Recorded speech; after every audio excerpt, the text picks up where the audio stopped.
In this guide, I'm going to show you how you can beat Zombie Tower here in Roblox Rivals. Before we do get into this guide, make sure to like the video and subscribe to the channel with all notifications on. It really does help the channel and it lets us know that you want more content like this. We'd greatly appreciate it. And if at any point throughout this guide you did have any questions, just ask them down in the comment section below and we can help you out further. I'm going to be doing my best to reply to every single comment down there. Now, you can actually start with something basic like an assault rifle because you don't really need any crazy weapons in order to beat this. The assault rifle or the SCAR is one of the first weapons in the game, but essentially just go ahead and queue into Zombie Tower. And essentially once the round begins, you just need to stay moving at all times. Never stand still because that's how you get surrounded.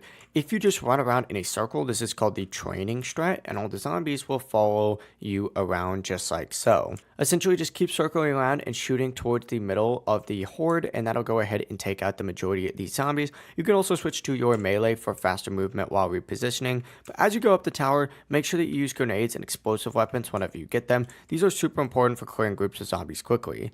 When the bigger zombies spawn in, don't panic, just keep your distance, rotate around them by keep going in circles, and you'll be good to go. But try and save your ammo and only spray when you really need to. The higher you go, the more important your positioning becomes though, and just make sure that you're always aware of where enemies spawn and plan your movement around it. But that really is it. As long as you keep moving and going for headshots, you'll be good to go and you'll conserve ammo and progress to this tower quickly. If you guys had any questions, ask them down in the comment section below and we can help you out further. I'm going to be doing my best to reply to every single comment down there. Before you do leave this guide, make sure to like the video and subscribe to the channel with all notifications on. It really does help us out and lets us know that you want more content like this. We'd greatly appreciate it. Have a great rest of your day though. Peace.